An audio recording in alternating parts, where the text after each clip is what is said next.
YouTube, it's me, it's the man who likes to rant, dropping a fresh VID for you today. And I had every intention of this video being the continuation of my Rumble retrospective. You know, that thing that you may see a few entries of that hadn't had anything new added to it for months and months and months. And rest assured, that is still coming a little later this week. But then I saw Raw. And you know what? I've decided that I can no longer remain silent on how WWE is misusing the members of the Bullet Club. More specifically, the three members of Luke Gallows, Carl Anderson, and Shinsuke Nakamura.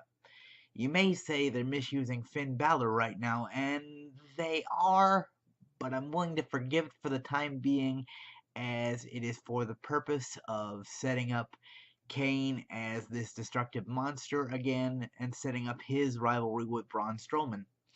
So for the time being, Finn Balor being on a losing streak, it may hurt him, but it benefits the greater good in the long run, so I'll give that as a pass. But the other three I mentioned, there really is no excuse. And why is this? I think I figured it out for the most part, and big surprise, it involves ego. What do I mean? Well, let's look at when Anderson and Gallows first came to WWE together as a tag team. Carl Anderson didn't help his cause any by running his mouth off at the fact that he was not happy with how WWE was initially booking them. Not that I'm surprised, but there must be consequences for that. And I genuinely thought when the club did win the tag team championships, pardon me, earlier this year and had a 2-month reign going into WrestleMania, I thought better things were on the horizon for them. And then I saw the Trick or Treat street fight on Raw Monday, and they were jobbing to Heath Slater and Rhino. Now, don't get me wrong, I enjoy Heath Slater and Rhino as a tag team in the comedy sense of the word, but I fully expected the Good Brothers to go over, and they did not, and they simply have not. I think part of Vince is still holding Anderson's tirade against him. Plus, someone had to remind him at some point that Luke Gallows once played Festus, and we all know how well that worked out for him, don't we? But the one thing that combines all three, Anderson, Gallows, and Nakamura, together is these are guys that were huge names over in Japan. Shinsuke mostly as himself, though I believe he had a brief run in the Bullet Club. You can correct me in the comments if I'm wrong. But Anderson and Gallows were the big tag team over in Japan as the Bullet Club members, and they made themselves into huge stars. And one would think WWE would want to make them into bigger stars here in America. But instead, Vince does what he always does and say, you guys made this gimmick, but since you didn't make it in WWE, we have to bury you completely here. Some wrestlers may be willing to overlook that because they're getting huge paychecks from WWE, or they should be. But I think Anderson and Gallows are beginning to have enough, as there is rumors going around at this time that they are preparing to leave WWE once their contract is up.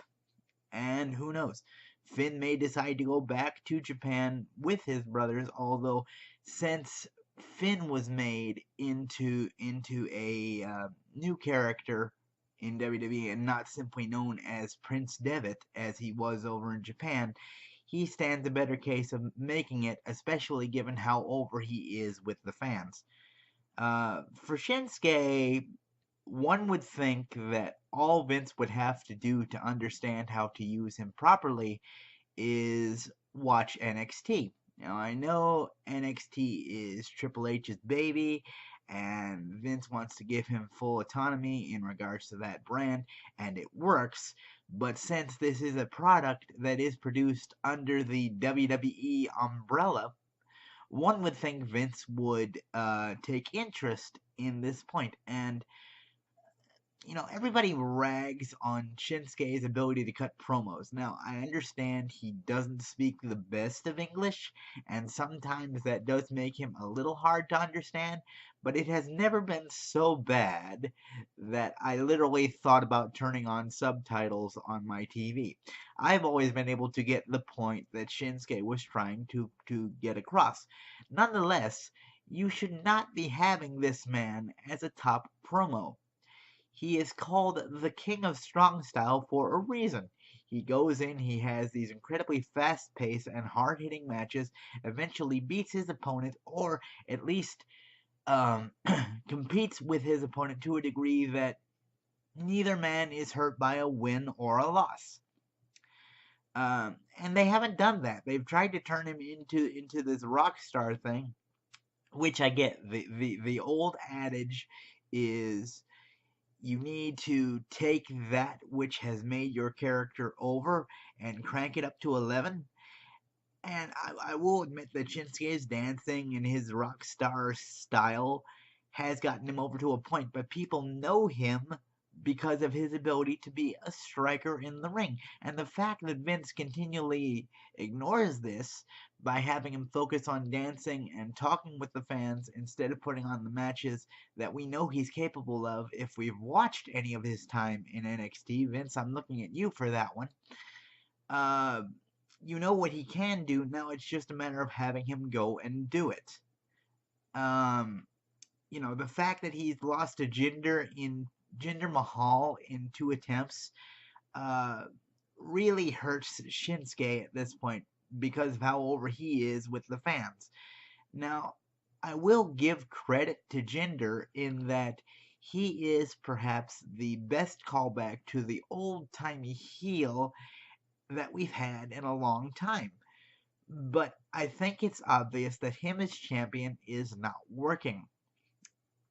And I think Shinsuke would work better because more people would tune in.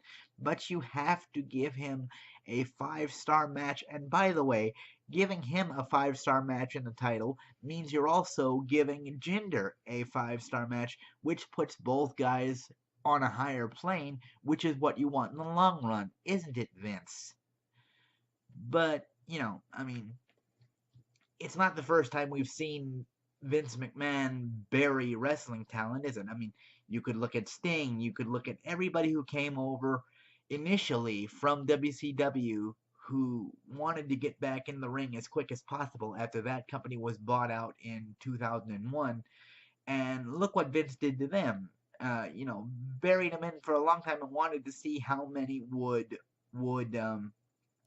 cave and conform to the WWE way of doing business.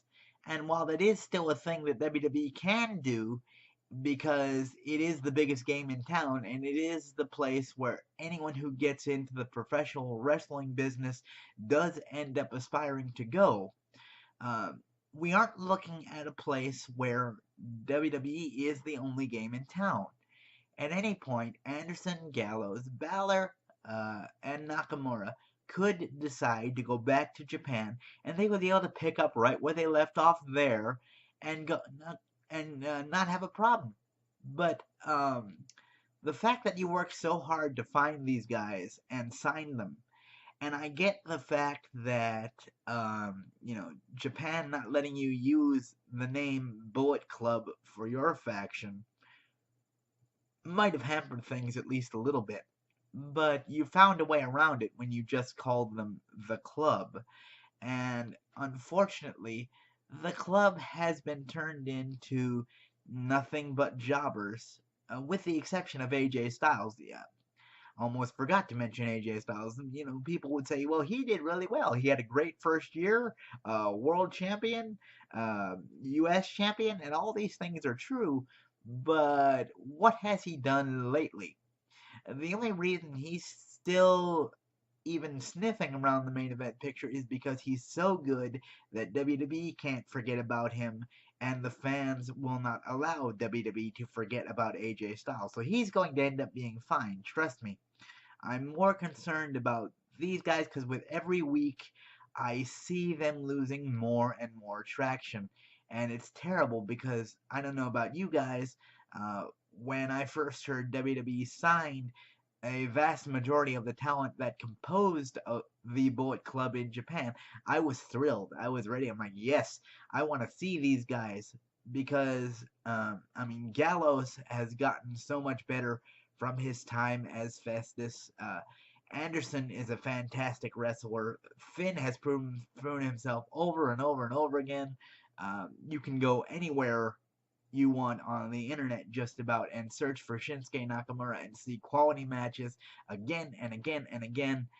And it baffles me why WWE adopts this break you down as far as we can, and then if you're still sticking around, only then will we begin to build you up mentality.